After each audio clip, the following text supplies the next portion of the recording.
Good morning, good afternoon, or good evening. This is Property Management 101, and for today's video, this is part 2 of 10 essential things that you have to include in your resident lease.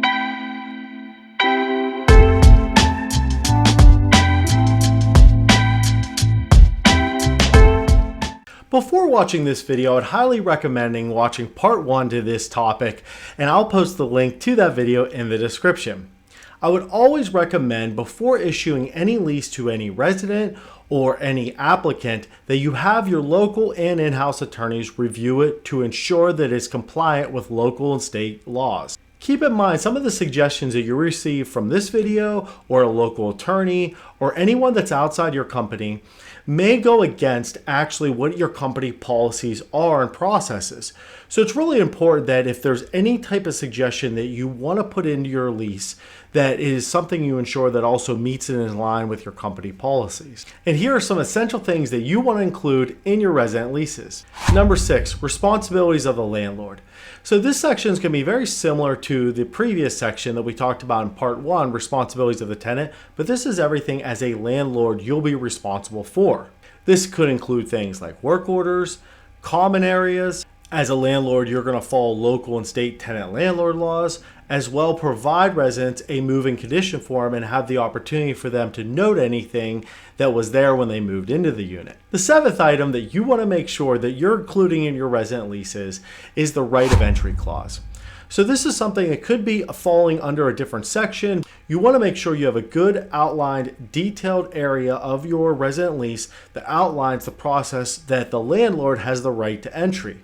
The most common timeframes I've seen given when it comes to giving a resident a heads up that you're going to be entering their unit is typically 24 hours. But I also have seen 48 hours and 72 hours as far as the time frame the landlord must give before entering a resident's unit.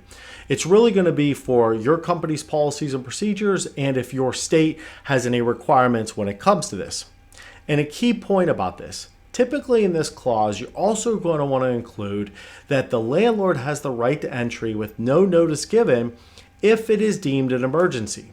I can give you a very common scenario that I've personally been experienced myself as a property manager where I had to get into a unit despite it being a situation where I did not give a 24-hour notice, for example. So one time there was a upstairs and downstairs unit, and the downstairs unit called the after-hours emergency service that, hey, there was a leak coming up from above.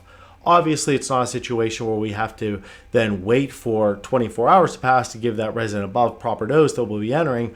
We obviously, within the right of being the landlord and that right of entry clause, had the right to go and enter that unit to address the leak that's affecting other residents.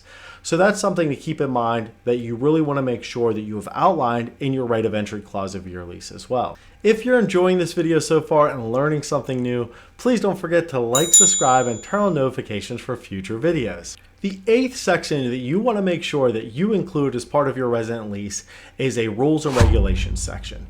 So this is going to be very similar to the responsibilities of the tenant section, but this section is going to more or less go over practices and what will occur if a resident is violating the lease. You also want to include most common lease violations, things like smoking or noise or an unregistered pet or occupant. So these are some things you're going to want to include this section as well, also including the process if someone's violating the lease. The 9th thing that you're going to make sure you include in your resident lease is addressing locks and keys. So this will also potentially fall under maybe responsibilities of the resident, but this is a section I'd really make sure you have good detail with just because of so many different variations I've seen when it comes to this topic. For example, I've seen single family management companies where they'll allow the resident to put on their own lock, maybe the front door lock that has a combination on it, for example, or maybe they have one that's a smart key lock where they can control for their phone. They'll still allow and be required to provide access to the landlord for this. So if this is something you're going to allow, this is something you're going to include in this section. If you are going to be providing an asset that is not going to allow this, you want to list that in this section as well, that you cannot alter any of the keys or locks or any of the hardware to any of the doors. So this is the section you really want to include good detail about this topic. You also want to include things like maybe rentable item, things like garages or storage units that you provide access to the tenant for as well. You want to include things like if the keys are lost, what is the process or the replacement of these keys and the fees associated with that. You also want to include who is allowed to actually have access to those keys. So these are some of the things you want to include in this section. You also want to include the process if a resident moves out. Do you require keys to be turned into the office during office hours? Do you have maybe a rent drop box that you'll accept keys in? Are you going to have the resident leave the keys in the unit? So these are some things to keep in mind as well as far as your process of turning in keys if residents move out. And the last essential thing that you need to make sure that you're including in your resident leases is the parties involved. So you want to make sure that your lease is outlining all parties that need to be involved. Typically, when it comes to the parties that are listed on a lease with a resident, it's almost always the landlord or property management company and the residents or occupants listing on that lease. Their names are usually listed in print as well as executed as a signature at the bottom and end of the contract. Now, I have seen leases that also will include the owner's names and the owner's signature as a part of that lease. That's more common in single-family housing management, but I have seen it here and there when it comes to smaller multifamily properties as well. So you want to make sure you're providing an area that lists both the property management company's name that's representing the owner, as well as the tenants that are going to be listed on that lease contract. Typically, you're going to include everyone that's going to be an occupant in that unit that's 18 years or older. There will be some scenarios where you may have to update that lease. For example, let's say you had a resident at 17 and lived with their parents, and they turned 18 between the time that they initially moved in and that renewal.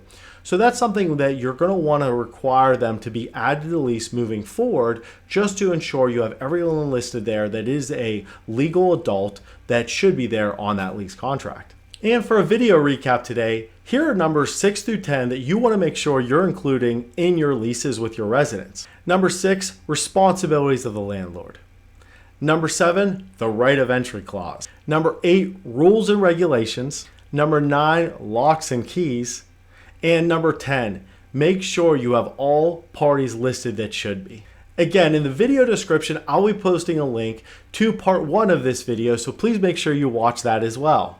If you've not already done so, please make sure you watch my disclosure video as well as my why I do this video. And if you found this video helpful and learned something new, please don't forget to like, subscribe, and turn on notifications for future videos. If you haven't connected to our LinkedIn or Instagram accounts yet, please do so for industry news, polls, and video releases. If you have any questions about this video or any of my videos, feel free to leave a comment. I'll be happy to address it for you. Happy leasing!